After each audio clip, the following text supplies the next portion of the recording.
ಇನ್ನು ರಾಮ ಮಂದಿರ ಆಗೋದಕ್ಕೆ ಕಾಂಗ್ರೆಸ್ಗೆ ಹೊಟ್ಟೆ ಕಿಚ್ಚು ಅಂತ ಈಗ ಬಿಜೆಪಿ ನಾಯಕರು ಹೇಳ್ತಾ ಇದ್ದಾರೆ. ಕಾಂಗ್ರೆಸ್ ನಾಯಕರು ಹೊಟ್ಟೆ ಕಿಚ್ಚಿನಿಂದ ವರ್ತಿಸ್ತಾ ಇದ್ದಾರೆ ಅಂತ ಹುಬ್ಬಳ್ಳಿಯಲ್ಲಿ ಜೋಶಿ ಅವರು ಮಾತನಾಡಿದ್ದಾರೆ. ಇನ್ನು ಹುಬ್ಬಳ್ಳಿ ವಿಚಾರವಾಗಿ ಕಾಂಗ್ರೆಸ್ಗೆ ಜೋಶಿ ತಿರುಗೇಟನ್ನು ಕೊಟ್ಟಿದ್ದಾರೆ. ಕಾಂಗ್ರೆಸ್ನವರು ಹೊಟ್ಟೆ ಕಿಚ್ಚಿನಿಂದ ಈ ರೀತಿ ಮಾತನಾಡ್ತಿದ್ದಾರೆ. 31 ವರ್ಷದ ಹಿಂದೆ ಹಳೆ ಕೇಸ್ ಓಪನ್ ಮಾಡಿದ್ದಾರೆ.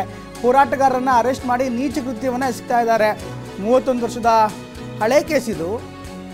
ಈಗ ಹೋರಾಟಗಾರರನ್ನ ಅರೆಸ್ಟ್ ಮಾಡಿ ನೀಚ ಕೃತ್ಯವನ್ನು ಎಸಗಿದ್ದಾರೆ ಅಂತ ಪ್ರಹ್ಲಾದ್ ಜೋಶಿ ಹೇಳಿದ್ದಾರೆ. ಇಲ್ಲಿನ ಇನ್ಸ್ಪೆಕ್ಟರ್ ದ್ವೇಷ ಭಾವನೆಯಿಂದ ವರ್ತಿಸ್ತಾ ಇದ್ದಾರೆ ಅಂತ ವಿಜಯಪುರದಲ್ಲಿ ಕೇಂದ್ರ ಸಚಿವ ಪ್ರಹ್ಲಾದ್ ಜೋಶಿ ಗರಂ ಆಗಿದ್ದಾರೆ.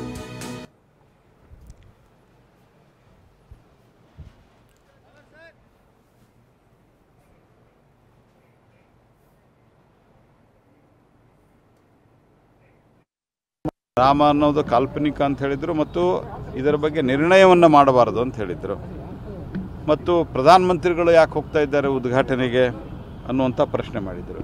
ಇದು ಯಾವುದೂ ಜನ ಸ್ವೀಕಾರ ಮಾಡಲಿಲ್ಲ ಅಂದಮೇಲೆ ಈಗ 30 ವರ್ಷದ ಹಳೆಯ ಕೇಸನ್ನು 35 ವರ್ಷದ ಹಳೆಯ ಕೇಸನ್ನು ಇವತ್ತು ತೆಗೆದು ಜನರನ್ನು ಅರೆಸ್ಟ್ ಮಾಡುವಂಥ ಒಂದು ಅತ್ಯಂತ ನೀಚ ಕೃತ್ಯಕ್ಕೆ ಕಾಂಗ್ರೆಸ್ ಪಾರ್ಟಿ ಕೈ ಹಾಕಿದೆ.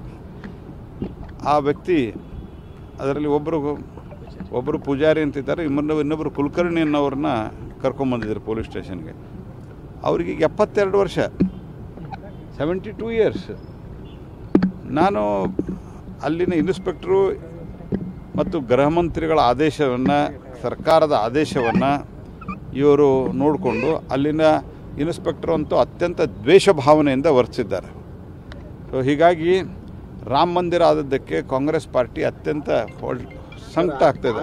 ಹೊಟ್ಟೆ ಕಿಚ್ಚಿನಿಂದ ವರ್ತಿಸ್ತಾ ಇದ್ದಾರೆ. ಕಾಂಗ್ರೆಸ್ ಪಾರ್ಟಿ ಹೊಟ್ಟೆ ಕಿಚ್ಚಿನಿಂದ ವರ್ತಿಸ್ತಾ ಇದ್ದಾರೆ. ಸೊ ಇದು ಸರಿಯಲ್ಲ. ಕಾನೂನು ಹೋರಾಟ ಅಂತೂ ಮಾಡೇ ಮಾಡ್ತೀವಿ, ರಾಜಕೀಯವಾಗಿಯೂ ಹೋರಾಟ ಮಾಡ್ತೀವಿ ಮತ್ತು ಸಾಮಾಜಿಕವಾಗಿಯೂ ಹೋರಾಟ ಮಾಡ್ತೀವಿ. ರಾಮ ಅನ್ನೋದು ಕಾಲ್ಪನಿಕ ಅಂತ ಹೇಳಿದರು ಮತ್ತು ಇದರ ಬಗ್ಗೆ ನಿರ್ಣಯವನ್ನು ಮಾಡಬಾರದು ಅಂತ ಹೇಳಿದರು. ಮತ್ತು ಪ್ರಧಾನಮಂತ್ರಿಗಳು ಯಾಕೆ ಹೋಗ್ತಾ ಇದ್ದಾರೆ ಉದ್ಘಾಟನೆಗೆ ಅನ್ನುವಂಥ ಪ್ರಶ್ನೆ ಮಾಡಿದರು.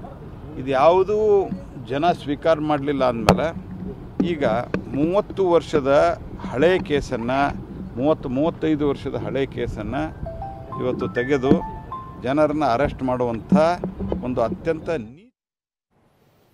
ಇದು ಪ್ರಹ್ಲಾದ್ ಜೋಶಿ ಅವರು ಹೇಳ್ತಾ ಇರುವಂಥ ಮಾತು. ಒಟ್ಟಿನಲ್ಲಿ ಈ ಒಂದು ಡೆವಲಪ್ಮೆಂಟ್ ಏನಿದೆ, ಹುಬ್ಬಳ್ಳಿ ನಡ್ತಾ ಇರುವಂಥ ಘಟನೆ ಏನಿದೆ, ಅದಕ್ಕೆ ಸಂಬಂಧಪಟ್ಟಂತೆ ಈಗಾಗಲೇ ಸಾಕಷ್ಟು ಡೆವಲಪ್ಮೆಂಟ್ಗಳಾಗ್ತಾ ಇದೆ.